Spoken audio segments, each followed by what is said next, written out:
Hello, everyone. Dan here from the Next Tissue Podcast, and we are back with episode 2 of The Wheel of Time: Strangers and Friends. I will go probably into a little bit of spoilers as I talk about the episode, so you'll get a warning there. But this one was directed by Thomas Naper, written by Catherine B. McKenna, starring Rosamund Pike as Maureen Demodred, uh, Daniel Henney as Lan, Zoe Robbins as Nynaeve, Madeline Madden as Ewain, Joshua Stradowski as Rand, Marcus Rutherford as Perrin, Kate Fleetwood as Leandrin, who's become a larger part of the story. Barney Harris as Matt. I'm gonna stop saying last names because the last names are very difficult for these characters. Um, but yeah, this was another good one. I really enjoyed the pacing of this one. There's a little bit of action. There's a lot of intrigue and revelations. I think we're introduced to a few new characters, which I'll go into when we talk about that. But yeah, I really liked it. Now, I do want to before we go into any more of that. And here comes a spoiler. So if you haven't seen episode 1 or 2, check it out. But this is I don't. Hopefully, this isn't a spoiler from the book. But in my review of season 1, I asked what the deal was with the poem that Moraine bought, and somebody responded on the comments. So if you respond on the comments to any of the questions I do in the videos, or give any information that's not really spoilery to the rest of the series, like I'll probably read it in these reviews. So leave us a comment. So this one is from Alexander Erickson 8628. Thanks for the comment. The poem is the Moonlight Poem, one of many Dark Friend prophecies.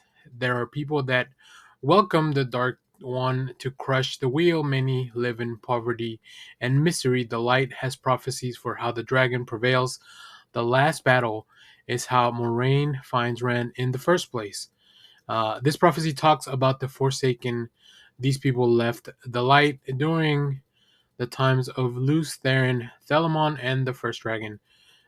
In the cold open, you saw 3,000 years ago when they discovered evidence that the world turns like the wheel by drilling for evidence that there were two sides of power when it comes to Sadar and Sadin, which hence the name of the Wheel of Time. That's all very interesting, actually. The Forsaken realizes that this means the Dark only has to win once to break the wheel. In a pursuit of more power, they join him. Once gifted mages, they are exceptionally strong with the power and a real threat to a non fully trained dragon. This episode tries to convey that Moraine is searching for the Shadow's next move. Wow, that brings so much more context to everything that happened in episode 1. Thank you very much for the comment. So now let's get into the review for episode 2. So spoilers ahead. And please, if you leave a comment, only talk about the episodes that have passed before. Like I said, I don't want to spoil anything for the future. I know a lot of you guys are book readers, and I really appreciate that. But there are some people like myself that um, only really watch the show. Although I do appreciate a lot of the extra context uh, about the stuff we've seen. So uh yeah, as I mentioned, I really like this episode. I think the pacing was very well done. It's easier to jump back and forth now that we've established where all the characters are, so I really felt a lot more at ease and comfortable with that. Also, the x-ray really helps, like when you pause and you see like locations, who's in the scenes, like all that stuff really helps. Once again, I think I mentioned that in the review for episode 1.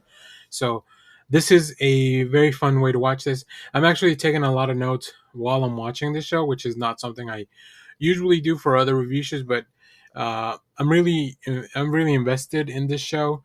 Also, I know that the people that watch these reviews are also very invested, so I want to try to give them the best experience possible.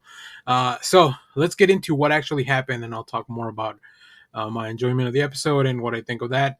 So we begin with a cold open. Rand and Carrion with Celine staying away, trying to protect his friends, but he's having nightmares. So, uh, I'm glad the recap for this episode showed us that. I think I forgot that piece, that the reason he's gone into this exile and people think he's dead is because he believes that he will hurt his friends and the other, as the other people that we were following with last last season. So that's a really nice reminder. It's a really nice reminder of that, but it's also really good to see how it's affecting Ren personally.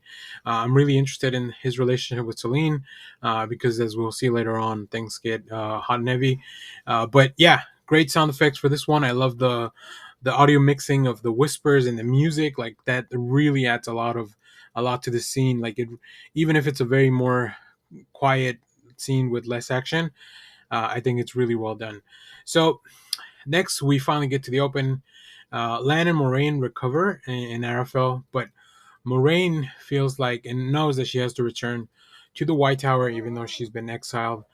Let me tell you, the tension between Lan and Moraine in these episodes, specifically in this one, just keeps rising and rising, and I'm very upset because I really thought I understood what the relationship was, and I know Moraine, since she has lost her connection, feels very different. But man, it is tough because obviously Lan really values and appreciates her. But man, that is it's tough to watch the relationship kind of fall apart.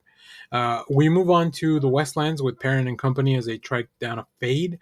I really like the use of Perrin's what I like to call detective vision, showing him the conflict of the past. Obviously, there's a lot more to unpack there because he's not the only one that can see the world in this way, but he's not really fully aware of how to use that properly. Because when he got there, he thought that they were on time, right? He didn't see the carnage as we all saw it afterwards. Nynaeve observes a child being healed, which is a really cool point. It's a really cool scene because I think it is important to show Nynaeve, or for us to understand how Nynaeve sees that there is so much more to all the stuff they're doing, right? To her powers, it is not only used for violence. It is not only used for conflict, and I think that's part of what's kind of blocking her, right? Because she feels like I don't think she wants to be a weapon, which is one of the interest. It's ironic that she was kind of training physically before that. So Leandrin's always there as well. She's really kind of trying to get into Nynaeve's head, and then we see her take the little pain potion thing, right? That she kind of steals from the infirmary. So that's really interesting. That pays off later in this episode. I'm glad we didn't have to wait too long to get that payoff. I'm intrigued as to why Leandrin feels the need to visit Matt so much. Uh, I thought she was going to. I thought she was gonna poison him with whatever she took when she brought him the cakes. But we see that later on. That's not exactly what's happening. So very interesting there. Ewain meets Laylene, who's the daughter of the heir of Endor. I put in my notes rich because of all the stuff she had because I didn't. This was before she declared herself the heir of Andor. So yeah, of course she is, right? But I do like that. Even though I think the actress plays it so well, right? Because it's very endearing that she feels like this is a normal thing. She's got all the helpers around bringing all the stuff, and she even kind of confuses Ewain for a somebody that's like an assistant at the time. But she's a novice there. She's there to train, and she gets kind of reprimanded and expected to just act like the rest of the novices, which is really cool. Like I like that sense of you're not special. You're here to train in the ways of the, learn to unwield your powers and understand them. You're special because of that. Nothing else outside of that really matters when it comes to this. This is the only thing that's important. At least that kind of levels the playing field there. So I really appreciated that. Like I said, the actress who plays Laylene, very well done. I like the relationship between Ewain and Laylene. They have some really interesting dialogue, including something like some of the best relationships started with people that were roommates. This gives me a very much like the tropes of a school, school for the gifted, whether it's like something like X-Men or Harry Potter, like all those little tropes. Like obviously, I'm sure the book has some stuff like that, but yeah, it's really fun to see it on the screen as well, which I really like that. I think stories about people learning and understanding their powers as a comic book fan really resonate with me. So I like all the stuff that's going on here with the novices. Ewain feels like I just want her to be more confident, and hopefully she gets that in later on in the season. But man, yeah. So we cut back to Ren. He's now kind of working at this facility where they're trying to help people, and I didn't fully understand that. That also gets paid off this episode, which is really fun. I like that the show's setting up a lot of things that pay off very quickly. I forgot how quickly the show moves. Like the pace is incredible, right? But yeah, somebody he has a very connection with one of his patients, and there's this bully there, and he just, man, when he made that dude cry like that, oh, that was heartbreaking. It was a great performance as well. And Rand kind of puts him in his place, but we see later on. So it's a little conflicting because obviously I thought Rand was doing it because he's a good guy trying to stand up for the little guy, but also we know that he has an ulterior motive. So I don't know, really interesting stuff. Then we see that Nynaeve finds a passageway out to follow Leandrin, who's going to visit someone, and it turns out what I understood it to be like her son, because Leandrin made a comment earlier that because of their powers and their abilities, they don't age like a normal person would.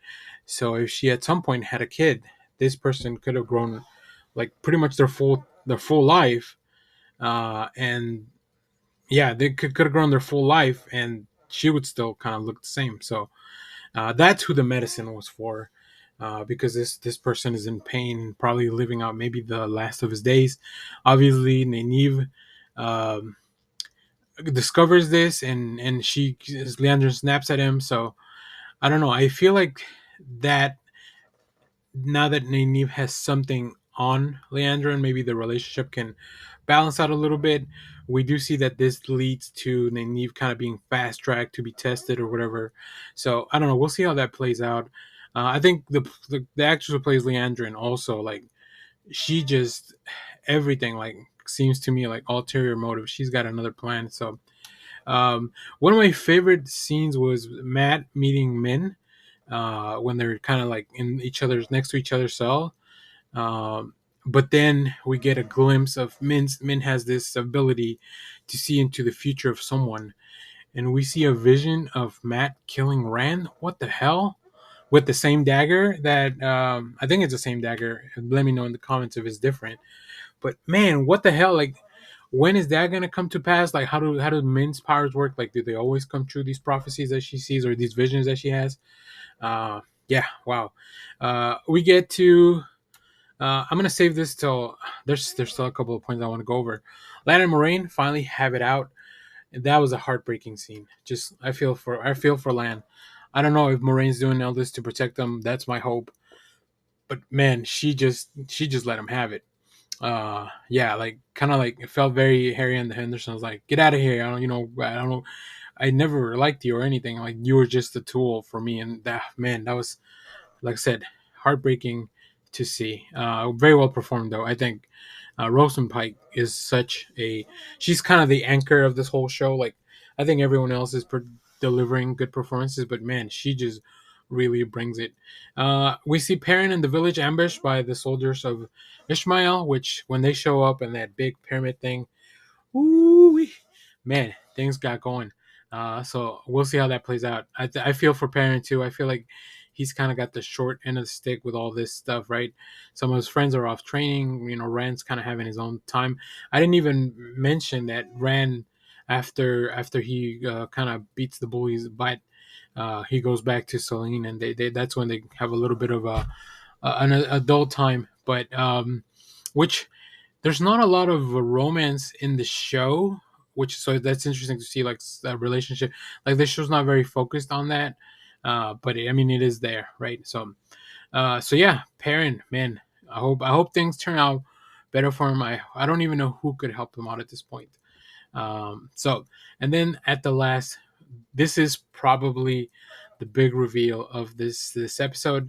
Rand meets, because he's taking the bully's job, like his position, like he gets to treat and work with like more, like they put it as like patients of higher status, and then who does it turn out to be? Logan, who we saw in season one. He was in that cage. Wow, that was.